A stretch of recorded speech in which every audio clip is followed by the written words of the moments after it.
The product rule is another technique in calculus used for differentiating functions. Specifically, it is used for differentiating the product of two unique functions, or they don't have to be unique. So, this is what the product rule states. Derivative of f of x times g of x is equal to the derivative of f of x multiplied by g of x plus the derivative of g of x times by f of x. Meaning, in the product rule, you have to differentiate each function once and multiply it by the original of the other function. So, what I meant at the start of the video when I said your functions don't have to be unique is this. So, if you have to differentiate 4x squared, you can differentiate this obviously by power rule, which was introduced in the first video. And what I want to remind you is the power rule is pretty much the fundamental way of differentiating functions in calculus.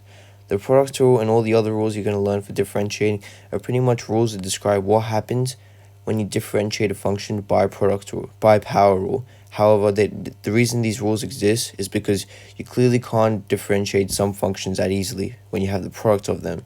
So the product rule simply describes what happens after using the power rule in a complicated scenario.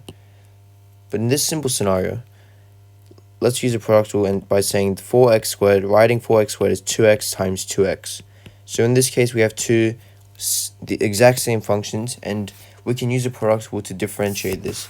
So according to the product rule, this will be equal to 2x times the derivative of 2x plus the derivative of 2x times 2x again. So this will be equal to 2x times 2, because the derivative of 2x is 2, plus 2x times 2, which is equal to 4x plus 4x, which is equal to 8x. And clearly we can see, based on our power rule, the derivative of 4x squared is equal to 4 times 2 times x to the power of 2 minus 1, which is equal to 8x. Okay, so let's try some more complicated examples now. Let's say we want to differentiate this. We're going to use two methods to do this. We're going to use simply expanding and then using our power rule. So expanding, and then we will use the product rule. Okay, so expanding this function, we would obtain that f of x is equal to 4x times 2x, which is equal to 8x squared, plus 4x times 1, which is equal to 4x. So the derivative of this function would be the derivative of this function, 8x squared plus 4x, would be equal to 16x plus 4, based on our power rule. Okay, now let's try the product rule. So, let me just move these. Okay, the derivative would be, the derivative of f prime of x would be 4x times by the derivative of 2x plus 1 plus 2x plus 1 multiplied by the derivative of 4x. Expanding this, we would get, or differentiating, we would get the derivative of 2x plus 1 is 2 plus 2x plus 1 times by the derivative of 4x, whereby the derivative of 4x is 4 times by 4. So this would be 8x plus 8x plus 4, which is equal to 16x plus 4. So clearly the product rule works in this scenario, however it is not the easiest rule to work with. Now let's differentiate this. Okay, so again we will use two methods of expanding and using the product rule.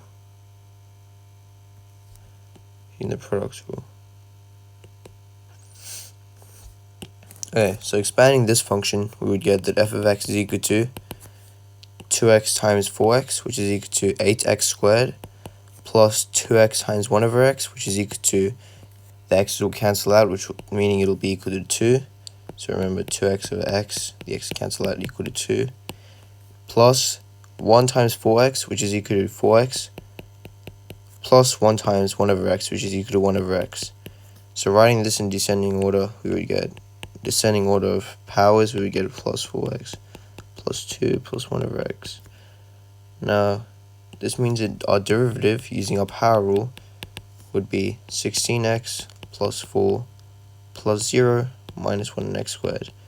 And we know that minus 1 on x squared is the derivative of 1 over x, because the derivative of 1 over x is simply equal to the derivative of x to the power negative 1, which is equal to negative 1 times x to the power minus 1 minus 1, based on our power rule, equal to minus x to the power of negative 2, which is equal to minus 1 on x squared. Okay, so 16x plus 4 minus 1 x squared. Now let's try using the product rule. So the product rule states that the derivative of this function, or f of prime of x, would be equal to 2x plus 1 times d on dx of 4x plus 1 over x plus 4x plus 1 over x times the derivative of 2x plus 1, which will be equal to 2x plus 1 times 4 minus 1 x squared. As we discussed before, the derivative of 1 over x is minus 1 x squared, using our power rule, plus 4x plus 1 on x times 2. Okay, so writing this out would be 4 minus 1 x squared plus 2 4x plus 1 on x should be equal to 2x plus 1 times 4 minus 1 on x squared plus 8x plus 2 on x. Now expanding these brackets, we would get 2x times 4, which is equal to 8x, 2x minus 1 on x squared, which is minus 2, 1 times 4, 1 times minus 1 on x squared, minus 1 on x squared, plus 8x plus 2 on x. Then, sorry, this over here, 2x times minus 1 x squared is minus 2 on x. So minus 2 on x. So 2 of x's will cancel out. And then we would get 16x minus 1 on x squared. So we can clearly see that our product rule has, plus 4. So clearly the product rule has given us the same function as our original way of differentiating. So clearly though, the product rule is also not easier in this scenario. Alright, now let's try this scenario. So this scenario, we don't need to use product rule. So remember that fundamentally differentiating is about using the power rule. However, the product rule is for differentiating products. So the derivative of this won't need product rule, so it will be equal to 3x times 2 minus 1 on x squared, using our power rule, which will be equal to 6x minus 1 on x squared.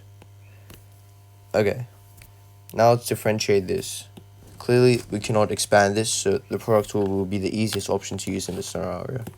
So the derivative will be equal to 1 on x to the power of 10 plus 1 on x squared plus 2 times by the derivative of 3x squared plus 2x plus 1 plus 3x squared plus 2x plus 1 times by the derivative of 1 on x to the power of 10 plus 1 on x squared plus 2.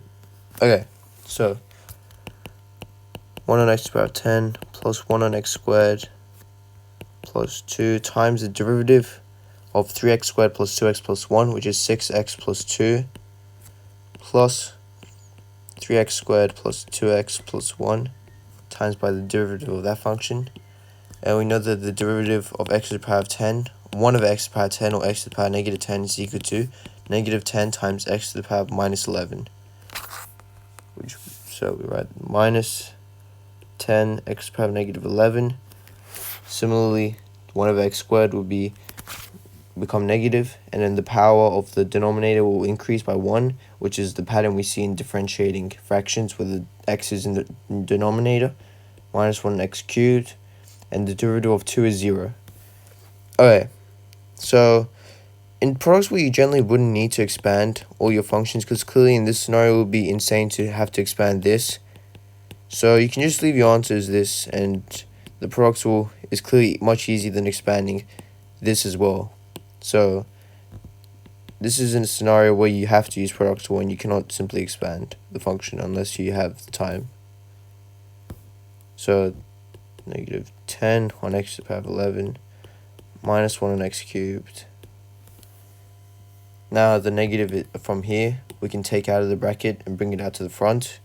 So this will be equal to, finally, 6x plus 2 times 1 on x to the power of 10 plus 1 on x squared plus 2 minus 3x squared plus 2x plus 1 times 1 on x cubed plus 10 on x to the power of 11.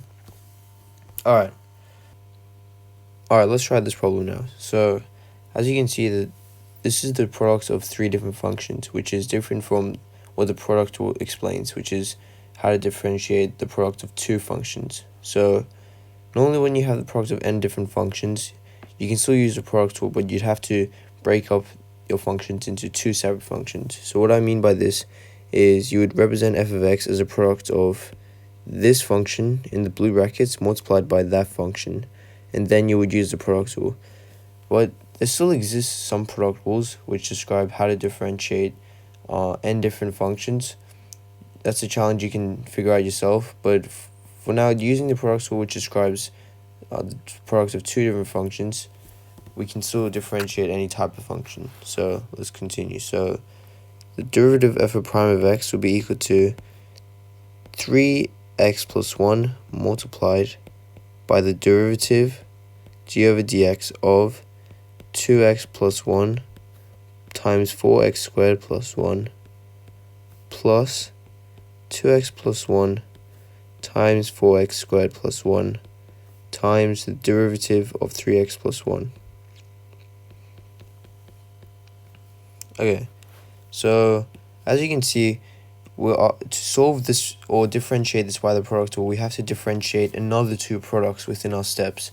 So we're pretty much using the product rule inside of the product rule. So let's just go down here. Actually, I'll write down in purple the derivative of 2x plus 1 times 4x squared plus 1 would be equal to the derivative of 4x squared plus 1 times by 2x plus 1 plus 4x squared plus 1 times the derivative of 2x plus 1. 2x plus 1.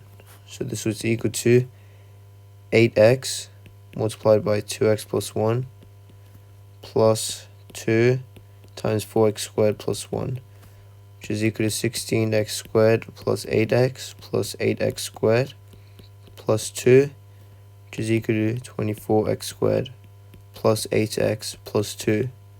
So substituting this value into our original steps, we would get that the derivative f of prime of x would then be equal to 3x plus 1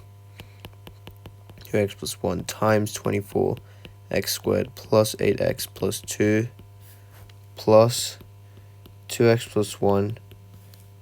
So what we did over here, 2x plus 1 times 4x squared plus 1 times the derivative of 3x plus 1, which is 3. So that means that the derivative of our function over here would be equal to 3x plus 1 times 24x squared plus 8x plus 2 plus 2x plus 1 times 4x squared plus 1. So ultimately the product rule can be used whenever we have the product of any number of functions. However, there still would be formulae which help describe a more formulaic way of solving these kind of functions without just using the product rule a bunch of times. But ultimately the product rule requires you to figure out when it's best to use, and in many scenarios it's the easiest option, in many scenarios it's the hardest option, and ultimately this is the product rule.